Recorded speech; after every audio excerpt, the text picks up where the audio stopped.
You're listening to the Fence Builder Marketing Podcast, a podcast dedicated to helping your service-based business grow and thrive using the latest technology in internet marketing. And now, here's the host of our show and the CEO of Grow Inc., Matt Law.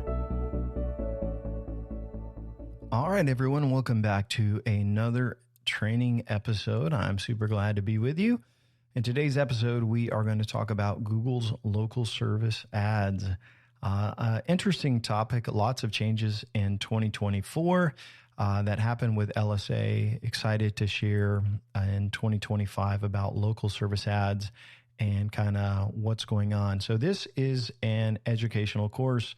We release training episodes. There's some bonuses in here, but basically I want to remind you, you can go back and start at episode number 1. I would encourage you to listen to these trainings in order, maybe a little bit better for you because it's going to kind of build upon itself. It started as a 12-part training course.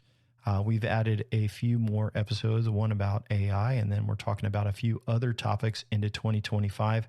We found a lot of people found it helpful. And so that we decided that we're going to create some more content and training for everyone. My name is Matt Law. I'm the CEO of a company called Grow Inc. We are a little marketing agency that works exclusively with service-based businesses. I say little, and it's kind of on purpose, right? We're not trying to be a big marketing agency. I've been in the world of marketing for a long time. I'll tell you a little bit about my background. Owned a service business. And as I owned that service business, I started doing Google Ads and learning all the stuff that you probably have tried to do yourself.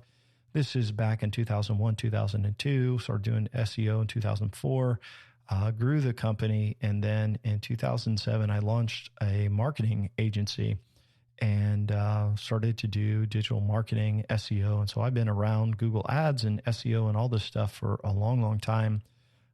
And so Grow Inc.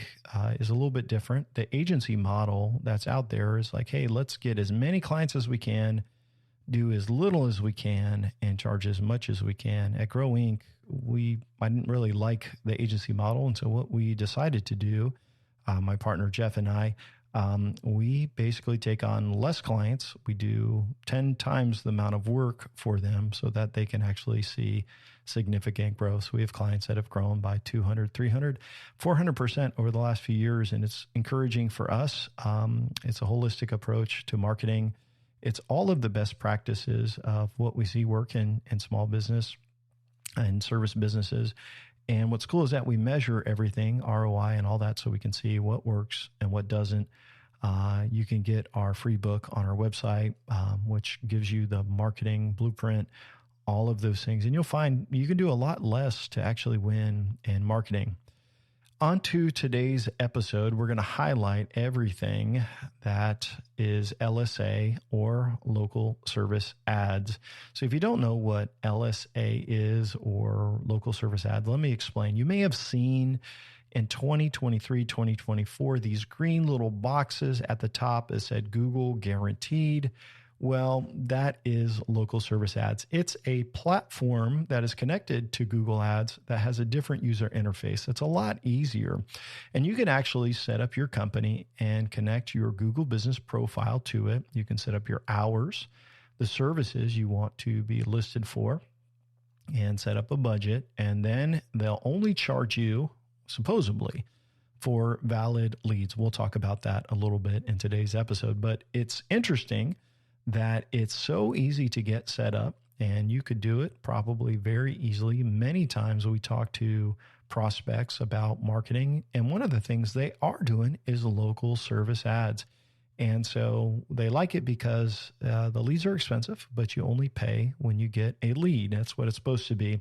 The leads can message you through the Google platform, or they can pick up the phone and call you. Google will give them a separate tracking number to call you. So in 2024, this LSA was not a big deal in say February or March, but by the summertime, it became a huge deal because it used to be this little square that said Google Guaranteed. And that was not a huge deal. But in 2024, they revamped it and gave these ads to the very top spot in search ahead of other Google ads. And as you can imagine, service businesses flocked to this, which made it more competitive, and it increased the costs and also increased Google's revenues. Google also did away with disputes. So you used to be able to dispute, say, hey, this isn't a valid lead. You can't do that anymore. Now you can only rate them, and they're using their AI to determine what is a lead or what's not. And so there's a lot of changes in this. And so back in early 2023 and 24, if a lead was bad, you could dispute it and you wouldn't be charged.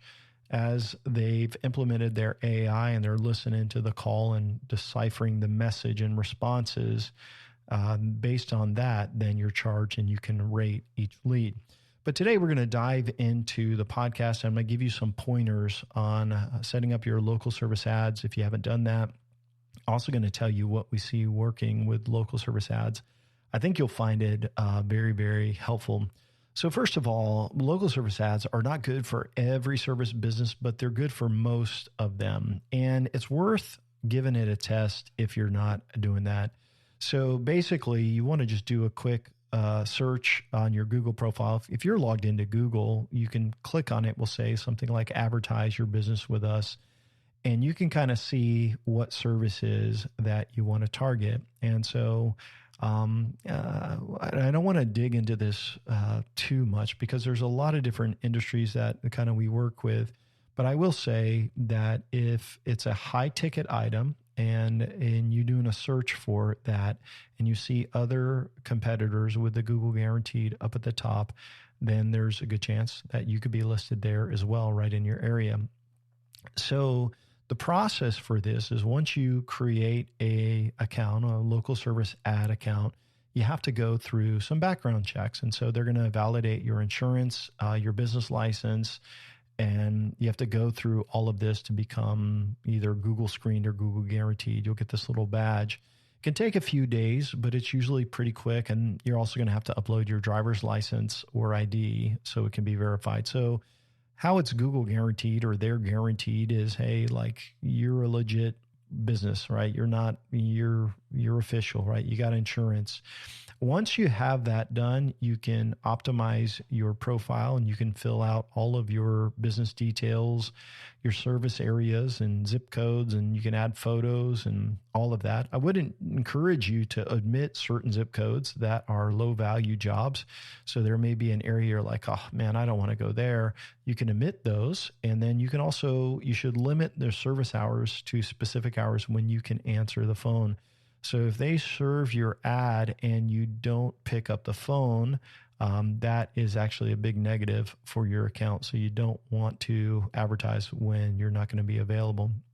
Additionally, you want to make sure that you're targeting the right services. So there's a lot of different things that you can select on that may not be related to your wheelhouse for business. So unselect those things. With LSA, it's a pay-per-lead situation. And so when you're starting out, we suggest maximizing the bids as high as open as it can be. And it may say something like thousands of dollars a month. Don't worry, you're probably not going to get that many leads right off the bat, but you can go in there, pause, and adjust things as you go. But you're going to get a good ROI on these leads for the most part. And we're going to talk about that in the podcast. So once you're kind of set up, what's kind of cool about local service ads as well is you can call Google, they'll walk you through things. It's a little bit different side. You think of all these technical guys and yeah, they are techie, but their local service ads is built for, service businesses. And it's a side of their business that's not super techie. Like the average users aren't techie. Even the user interface is kind of ugly and old. And what I find is that they are targeting service businesses, and they made this easy platform because they were struggling with the official Google Ads platform, which is a different platform altogether. It's connected, but way more complicated. So if you're ready to go, one thing to note is that you're going to need reviews. And if you have a Google business profile, you're going to connect those. And if you've got like a 3.5 review, then local service ads are not going to be for you because you got to have good reviews. And so I would say before you launch local service ads, you need to be at 4.7 to 4.8 before starting out. We make all of our clients be at that. All of our prospects, they have to be at least at that before we would take them on as a client, because if you have bad reviews, good marketing is not going to help. So how do you get reviews? Well, I would suggest follow up to past customers, people that you know, text them, ask them to leave you a review. You can get a link right from Google. Find friends and family who have worked with you as well, and you can get them to do a review. The only way to improve bad reviews, if Google won't remove them, is by adding new reviews.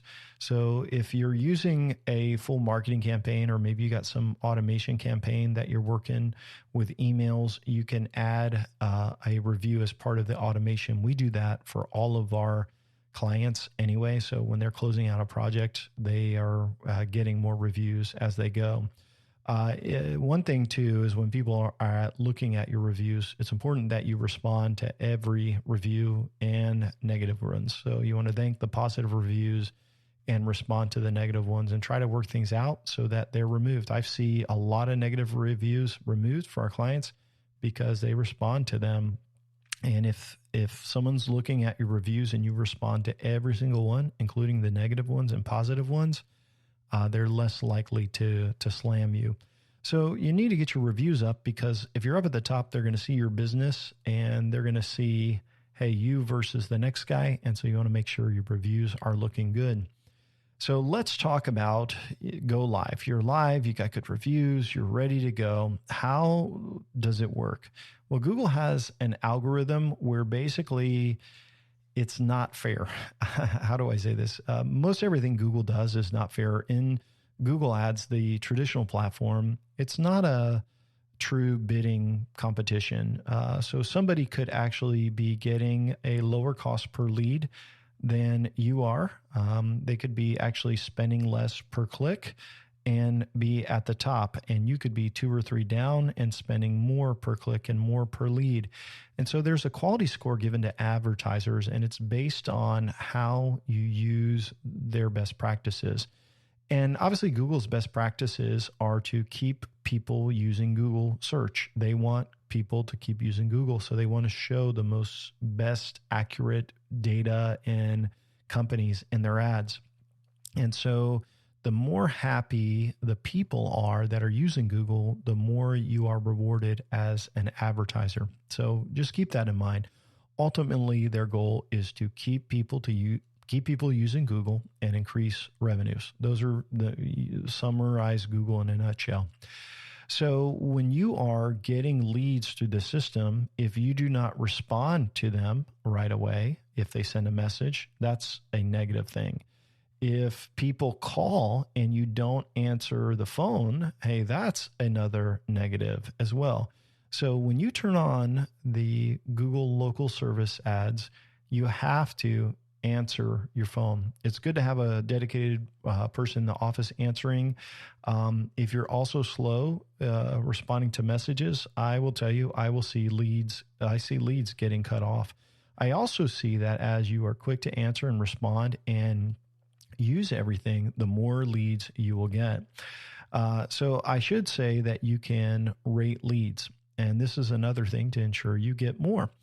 So some leads you're going to get are going to be just spam. They're telemarketers, they're salespeople, they're scammers, and they're calling to sell you on something. And it's so annoying, but you won't get charged for most of those leads. I should say you shouldn't get charged for any, but unfortunately you will get charged for some.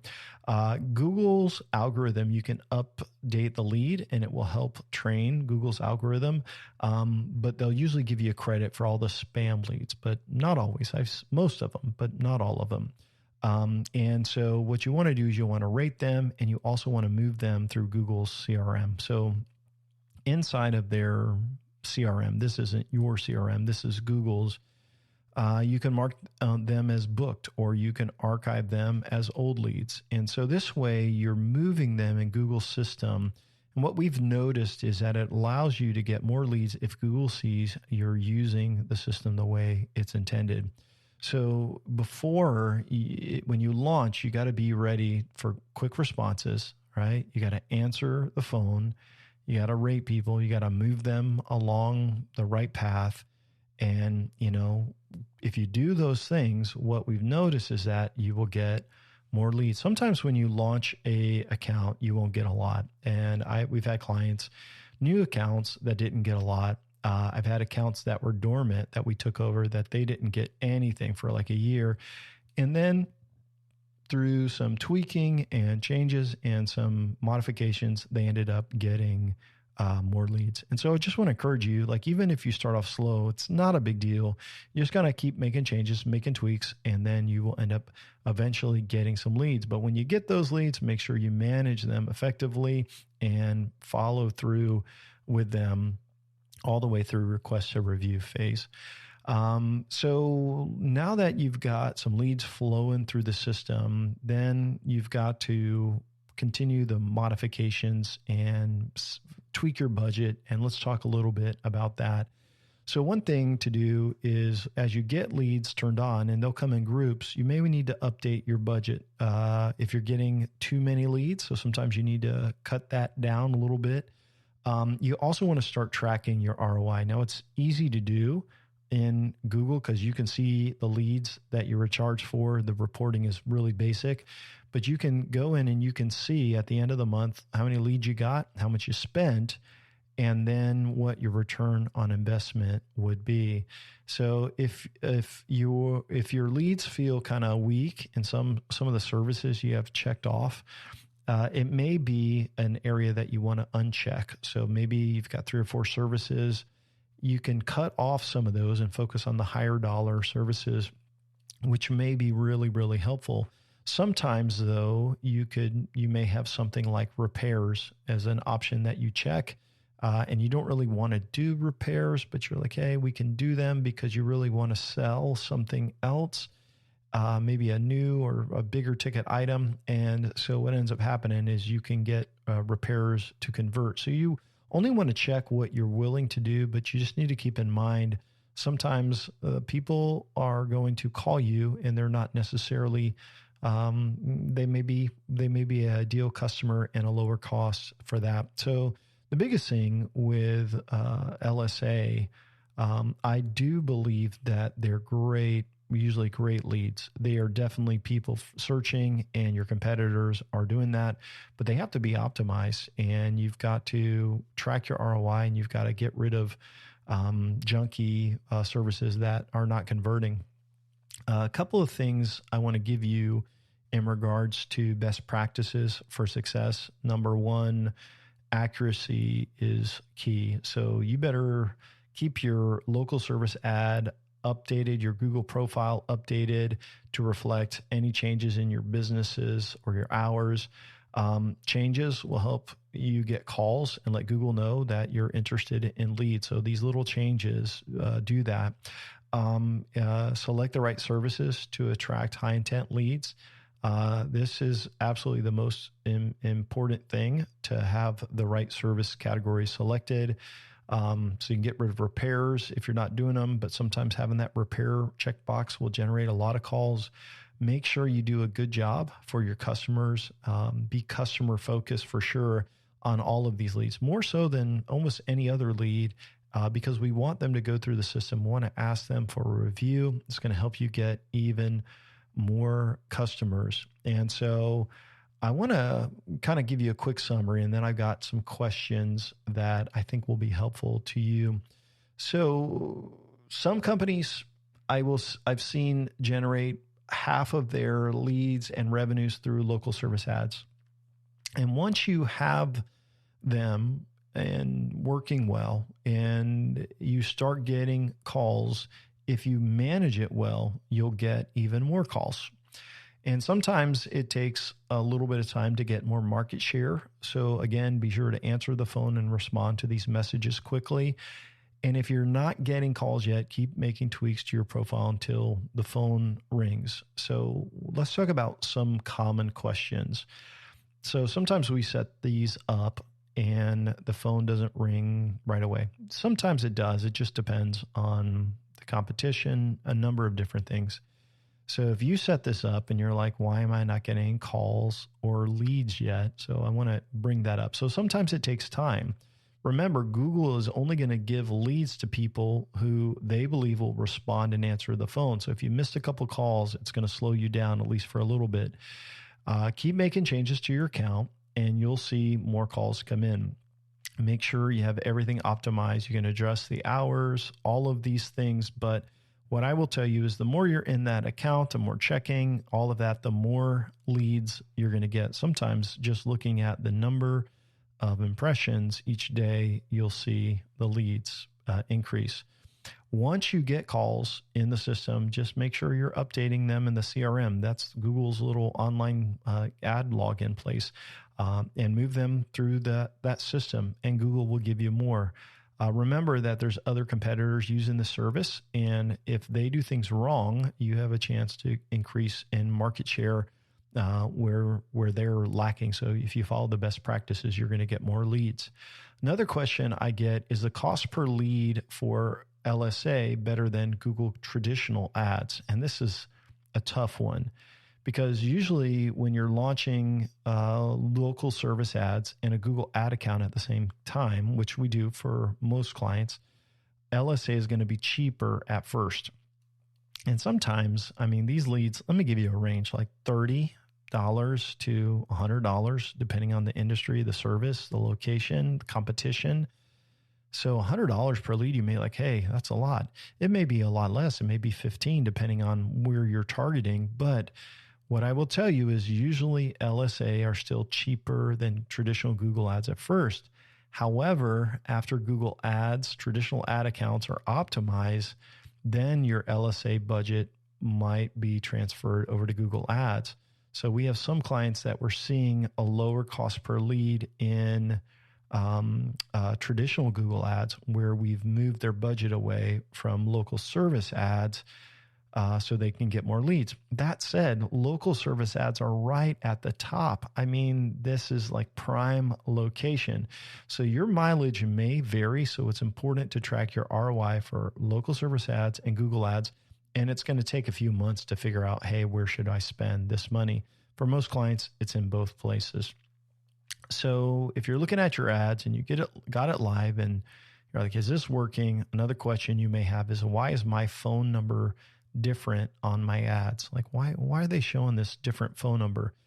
Google assigns a number on your ad so that they can track the phone calls you get and they can charge you for them.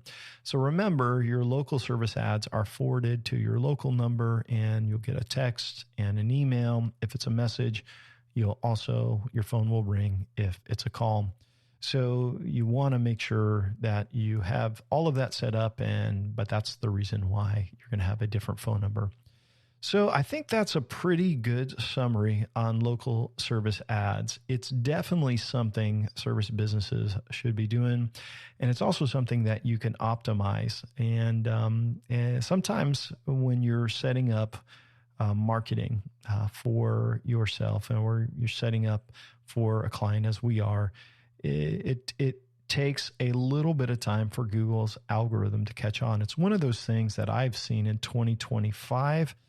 And I want to kind of explain this for a second. So you see, there's a bunch of other marketers that are competitors, and Google is giving them a bunch of market share right now. They're giving them organics, they're giving them local, they're giving them ads, they're giving them local service. And a lot of these companies aren't managing their local service ads accounts the right way. They're not moving them through. They're not responding. They're not using what Google wants as their best practices. And so I just want to encourage you, if you follow the best practices, there comes a time that Google will say, hey, let's give them a few more. Let's give them a few more. And soon as your account rating, and this isn't in the system, you can't see this, but there's something in their algorithm, and I've seen this with clients, that says you're valid, then the floodgates open. And so I would just encourage you, like, this may be something that you poke your head into for a few minutes a day. Like with our clients, as they're getting activated and set up, we'll poke our heads in there, change a couple of things each day to try to let them know, hey, we are here, we're ready, send us some leads. And then we make sure our clients answer the phone or try to make sure they answer the phone and move the leads along the pipeline as they go. So yes, even when someone calls in, you can mark them as booked, you can move them through the pipeline. And so you want to follow that. And if you follow the best practices of marketing, then what's going to happen is you're going to get rewarded. And think about who your competition is, right? I mean, they may have been around a long time, but chances are good they're not a marketing techie like we're telling you to be, or like what we would be for your project. So hopefully you found this podcast really, really helpful. So with that said, I want to remind you that there's some awesome resources at Grow Inc. There's a ton of tools and resources. So we've got our marketing book and audio version. We got checklists and a marketing plan for you. Hopefully you find that helpful. If you're interested in learning more about working with us here at Grow Inc., you can go out and request those resources, fill out an application, and then we'll take a look at it and see if you'd be a good fit and schedule a time to chat with you. 2025 is going to be a great year for you. I appreciate you listening and hope you have a fantastic day. Take care now. Thanks for listening to the podcast today. We hope you found today's episode helpful and informative. For more information about Grow Inc. and to request our free marketing blueprint ebook and other resources, please visit www.grow.inc. That's GRO.inc. We'll catch you in the next episode.